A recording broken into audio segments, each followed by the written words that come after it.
Hello everyone, Charles Watts here, the Arsenal correspondent at Goal, joining you on match day. Yes, there is a game of football for Arsenal tonight that might have been forgotten given events of the last 48 hours, which I will talk about in this video. I didn't get time to do one yesterday because of everything that was going on.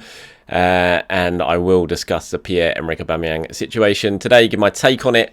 But there is a match today, Arsenal playing West Ham at Wednesday night. I will be at the Emirates, heading up there later, so keep an eye out for the usual stuff. I will try and do them before the game, so live broadcast of the warm-ups, discussing the latest team news and hopefully some player ratings. But if I don't get time to do player ratings, because it's not always easy on a night after a night game, I will talk about them in detail tomorrow morning in a video, so keep your eyes peeled for that one. And I will talk a little bit about that game later on in this video, but I have to start with Pierre-Emerick Aubameyang and the situation there. Arsenal announcing yesterday in a statement that was put out on a website sort of mid-morning that he had been stripped of the captaincy after his latest disciplinary breach that obviously left him out of the game at the weekend against Southampton, and things have snowballed even further than that. I understand that Pierre-Emerick Aubameyang was invited into London Colney on Monday, having been asked to stay away from the training ground on Friday before that Southampton game. He went in for talks with Arsenal and with Mikel Arteta, and it was then when he was told after those talks that he would be being removed as Arsenal captain. It was a decision that Mikel Arteta felt that he had to make. He had support from the club to do so, and he spoke about it at length during that press conference yesterday. He talked about his sadness at having to do it, but felt that it was a decision he had to make because A, this wasn't the first time, B, he expects the captain to set up to live up to standards that have been set and been agreed to before the start of the season, not just by Arteta but by the whole squad. And that is decision that he has taken. Whether it was right or wrong is certainly up for debate.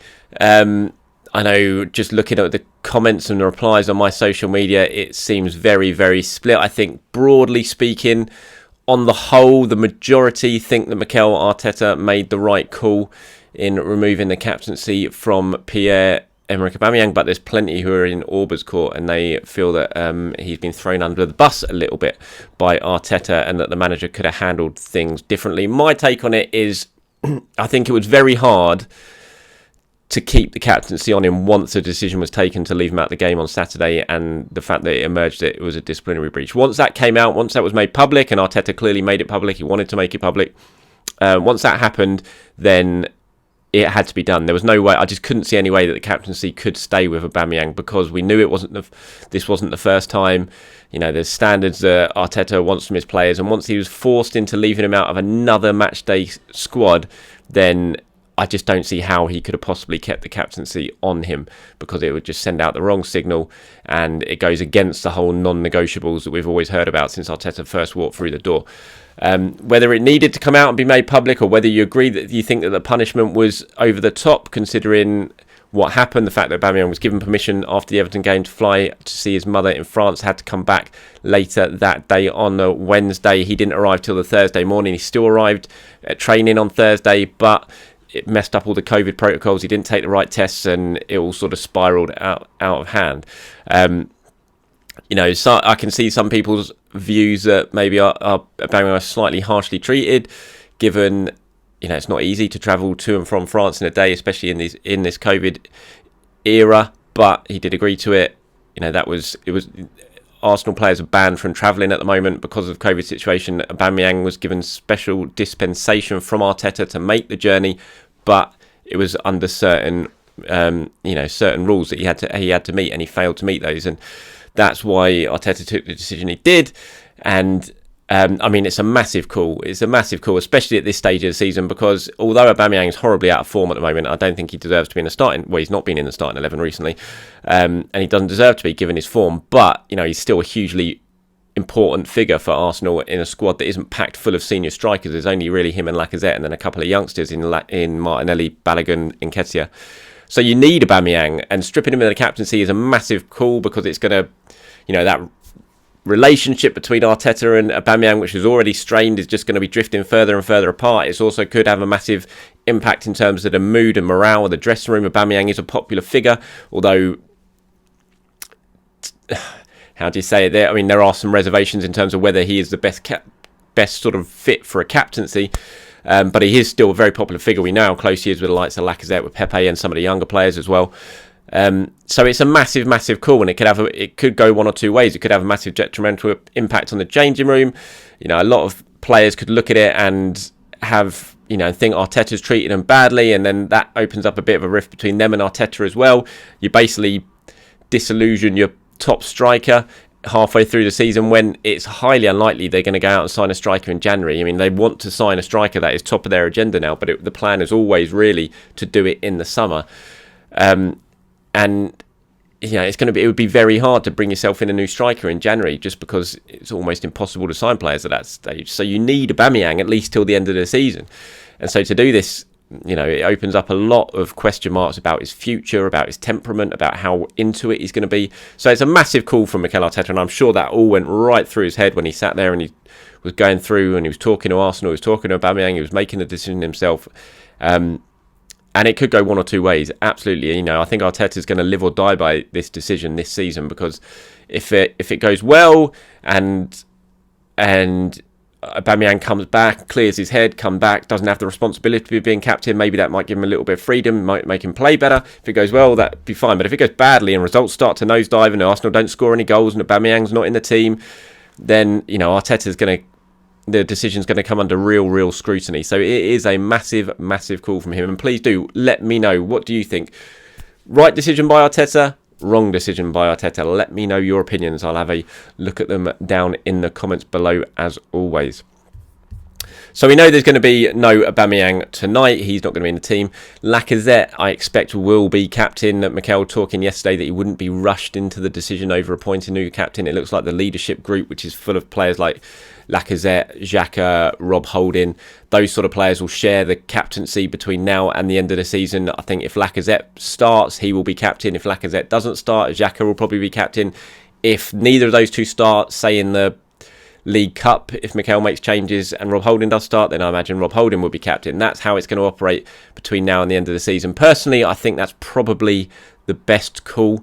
It gives you time to really sort of not make any rush into any decisions. It gives you time to think about it. I mean, if there was an absolutely nailed on candidate to be captain, then you just do it now. But the fact is, at Arsenal, there's some good contenders, but there's all of them have got a little bit of something against them that stops it being like, yeah, give it to him. It's like Kieran Tierney, fantastic character, seems like he's a really good leader, did it at Celtic, but you've got the injury issues. Do you want your captain to be injured maybe 40% of the time during a season? And since Kieran Tierney's arrived at Arsenal, that tends to have been the case. You want your captain on the pitch as much as possible. Will you get that with Tierney? That's far from guaranteed. Granit Xhaka, probably the person who ticks the most boxes in terms of leadership, respect to the changing room, so experienced, Switzerland international captain. He ticks all the boxes, but you have the fact that he's been stripped of the captaincy before. His relationship with the fans just makes it pretty much impossible. You can't give it to Granit Xhaka, surely, because of what happened before. It just can't happen. I can't see how Xhaka could possibly be full-time. He might have it from now and again, but full-time club captain after what he did and what happened with the fans, I just can't see it. So that kind of chalks him off the list as well. Then you've got Gabriel, another decent candidate, I would say. Popular, commanding, centre-back, which always helps when it comes to captain, I think. But English isn't great. He is improving, but it isn't great. So again, to put it on him right now maybe isn't ideal because of the communication issues and so on. There's Martin Odegaard, is an international captain for Norway already, but only just arrived at Arsenal. Is he the biggest communicator, talker, certainly in that dressing room at the moment? I'm not so sure. So again, I mean, Aaron Ramsdale, people are saying, certainly got the character for it, but very new to the club. Would it be too much on a young player? You can't really give it to Aaron Ramsdale at this stage of his Arsenal career. So everyone, there's lots of people that have a lot of plus points next to them, but they all have little drawbacks. And I think because of that, it makes the decision just to leave it until the end of the season and then really make a decision probably the best one, because it gives Gabriel 6 more months to learn English. If Gabriel's English is much, much better in the summer, then maybe you give it to him. If Kieran Tierney has proved that he's stayed injury-free for the majority of this season, then you could give it to him. You could possibly bring someone in, sign someone who's absolute ready-made captain material and give it to them. So I do kind of agree that it's probably the best decision just to leave it for now. Leave it with Lacazette, who's probably going to play the majority of games at the moment because of what's going on with Aubameyang, and just let it go through until the end of the season. I fully expect Lacazette to be captain tonight against West Ham. I mean, that West Ham game is a big one for Arsenal, with Man United's game against Brentford being cancelled because of COVID. Arsenal have the chance to move into the top 4 tonight. Victory against West Ham at the Emirates and Arsenal will be in the top 4. So there's a big sort of carrot there for Arsenal. I mean, you want to win any game anyway, but still, given what happened after those 2 defeats recently away at Manchester United and at Everton, you always looked at these 2 games against Southampton and West Ham as 2 must-win games for Arsenal. They did the first job, beating Southampton fairly comfortably. Now, if they can get the job done against West Ham, we're in 4th, then it's going to move into the top 4, and that'll be a big boost ahead of the festive period. They go to Leeds on Saturday. It's going to be an interesting game. That Leeds got absolutely spanked last night, 7-0 at Man City. You think confidence is going to be very low for them going into the weekend, missing some players as well. But will they just... It'll be interesting to see what sort of what tactics they use for that game. Do they shut up shop and just keep things tight and ensure that they don't get absolutely hammered again? You think back to when Southampton got battered by Leicester a while back. It was 9-0, wasn't it? And then the next couple of games, Southampton just basically didn't come out their own half because they were just so determined that something like that wasn't going to happen again. It'll be interesting to see if Leeds do something similar at the weekend. But big game for Arsenal tonight. I think... I'm looking at it. I wouldn't be surprised if Arsenal are unchanged. I think the big one is, do you bring Smith Rowe back into the side? And if you do, that would probably be for Martinelli, you would expect. And then you could have Smith Rowe left, Odegaard centre and Saka right. I think that'd be maybe a little bit harsh to Martinelli, who I think has been very good. I thought he was Arsenal's best player at Everton, certainly in the second half.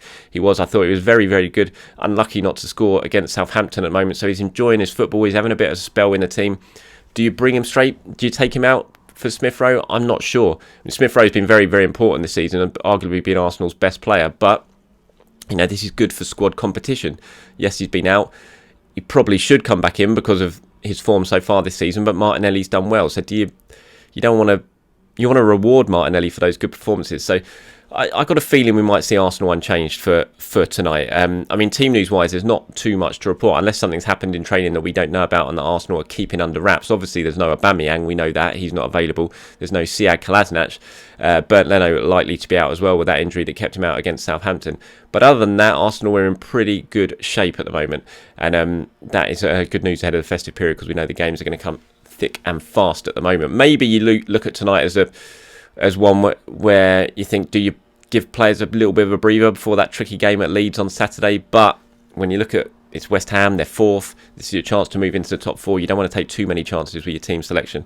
So it'll be interesting to see what Mikel goes for. That let me know who you think should be in the starting 11. Interesting news coming out of... It's coming from Europe mainly, actually, that the African Cup of Nations might be cancelled. I've been speaking to someone I know over in Africa about that, and he doesn't think it will be at this stage. And he says that the CAF have sort of denied the reports that are coming out from Europe. I think the first report was an RMC in France today. I've seen a few English journalists tweeting about it as well. It's a story that has been denied by the sort of head of media over at CAF, at CAF, and it's like at the start of the season, if the African Cup of Nations was cancelled, do you think that'd be a major boost for Arsenal? But given the way things are going at the moment, the fact that Aubameyang's not even playing, Pepe's barely in the team. Aubameyang's not even available. Pepe's not in the team. Elneny's barely played. The only boost for Arsenal is the fact that Thomas Partey will remain, and Thomas Partey hasn't even been that great this season. I think you look at it, Liverpool will be dancing in the streets if it gets called off, given it means they'll keep Mane and Salah.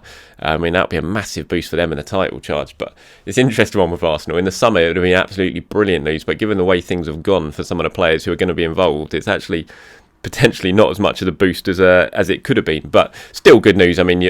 Lots of games to come, and you want Thomas Partey certainly in the heart of Arsenal midfield, even if he's not been at his best. He's still a fantastic player, and hopefully he can get back to his best and be a massive asset over the second half of the season. And maybe, Aubameyang as well. Like I said earlier, Arsenal do need him, absolutely need him. And if you would hope that this isn't going to lead to a January transfer, and maybe that they can sort of patch things up. They can get through till the end of the season and then make a decision on what happens next. Just because I think it'll be so hard for Arsenal to buy a replacement in January. So you just need a fit and motivated and goal scoring Aubameyang in the team, and Arsenal are going to be a lot stronger between now and the end of the season. Okay, before I go, predicted 11 time. As I said, I've got a feeling we're going to see Arsenal unchanged from the game. The only one, maybe we might see Smith Rowe for Martinelli, but I think we'll probably see Arsenal unchanged from the team that played against Southampton and against Everton. So that's Ramsdale, Tomiyasu, White, Gabriel, Tierney, Partey, Xhaka, Saka, Odegaard, Martinelli and Lacazette as the central striker. So that's the predicted 11 for tonight's game. Like I said, I will be there, so keep your eye out for that one. Usual stuff before the game, and if you need live updates, head over to my social media where you will see all live updates as the game takes place. Have a good day, everyone. Enjoy your Wednesday. Fingers crossed for 3 points tonight. Enjoy the match wherever you're watching it around the world, and I'll speak to you soon.